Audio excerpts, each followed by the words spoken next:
വന്നാൽ നമ്മൾ ഭയങ്കര കെയറിങ് ആയിരിക്കും അല്ലേ. നിസ്കരിക്കാതെ കിടക്കുകയാണ്, 10-15 വയസ്സായ കുട്ടികൾ, +2നും ഡിഗ്രിക്കും പഠിക്കുന്ന മക്കൾ, ഉറങ്ങിക്കോട്ടെ ഇന്നലെ എക്സാമിന് പഠിച്ചതല്ലേ, ക്ഷീണം ഉണ്ടാവും. സുബഹിക്ക് എണീക്കാതിരിക്കുമ്പോഴേ നമ്മളവിടെ അവരുടെ ശരീരത്തെ നമ്മൾ സ്നേഹിക്കുന്നു. അവിടെ ആത്മാവിനോട് നമുക്ക് സ്നേഹമുണ്ടെങ്കിൽ വിളിച്ചുണർത്തൂലേ, മോളെ മോനെ ക്ഷീണുണ്ടെന്നൊക്കെ അറിയാം, എണീക്ക്, നിസ്കരിച്ചിട്ട് വേണമെങ്കിൽ ക്ഷീണുണ്ടെങ്കിൽ നീ കിടന്നോ, കുഴപ്പമില്ല, തളർന്നിട്ടല്ലേ, നിസ്കരിക്ക്.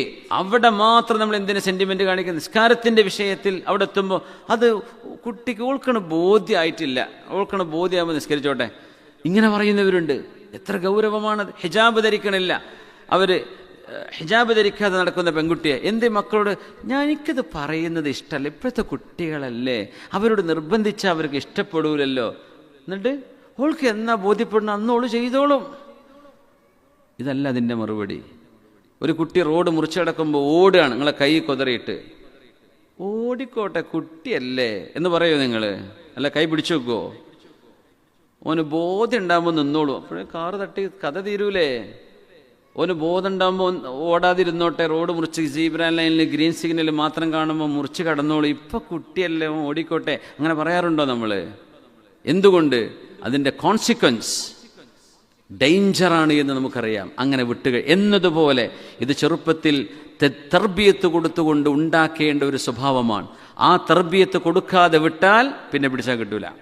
അതുകൊണ്ട് അവർക്ക് മുഴുവൻ ഈ ചെറുപ്പത്തിൽ തന്നെ കൺവിൻസ് ആവണമെന്ന് ഒരു നിർബന്ധമല്ല. അത് മാതാപിതാക്കളോട് അള്ളാഹുവിൻ്റെ കൽപ്പനത, നിങ്ങൾ മക്കളോട് നിസ്കരിക്കാൻ പറയണം. നിസ്കാരം എന്താണ്, അതിൻ്റെ പുണ്യം എന്താണ്, അതിൻ്റെ ശ്രേഷ്ഠത എന്താ, ഇതൊക്കെ ബോധ്യപ്പെടാൻ സമയമെടുക്കും എന്ന് വിചാരിച്ച് അതുവരെ അവർ ഉഴപ്പി നടക്കണം എന്നാണോ പറഞ്ഞത്?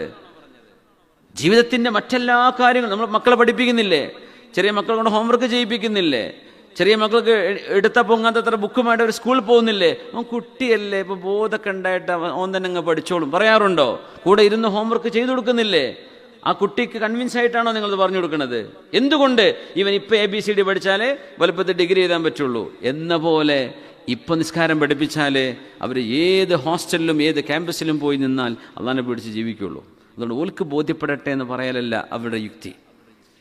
വഖിമി സ്വലാത്ത ലിദിക്രി, ഇത് മുസ്ലിമാ ബൈനനാ വ ബൈനൽ കുഫ്രി തർക്കുസ്വലാ, നമ്മളും നിരീശ്വരവാദവും തമ്മിലുള്ള വ്യത്യാസം തർക്കുസ്വലാ, നിസ്കാരം ഒഴിവാക്കുന്നിടത്താണ്. നിസ്കാരം ഒഴിവാക്കിയാൽ നമ്മൾ അവരൊരുപോലെ ആയിപ്പോയി. ബൈനനാ വ ബൈനൽ കുഫ്രി അസ്വലാ, നമ്മളും കുഫറും തമ്മിലുള്ള വ്യത്യാസം നിസ്കാരത്തിൻ്റെ വിഷയത്തിലാണ്. നിസ്കരിക്കാത്തൊരു മനുഷ്യൻ എന്ത് മുസ്ലിം? അവൻ മുസ്ലിമാണെന്ന് പേര് പറഞ്ഞാലും അവൻ മുസ്ലിമല്ല. എന്തേ? നമ്മളും അവരും വേർതിരിക്കപ്പെടുന്നത് അള്ളാഹുവിനോടുള്ള ഈ 5 നേരത്തെ ബന്ധത്തിലാണ്. അത് അള്ളാഹു നിർബന്ധമാക്കിയതാണ്, അത് ഓപ്ഷനായി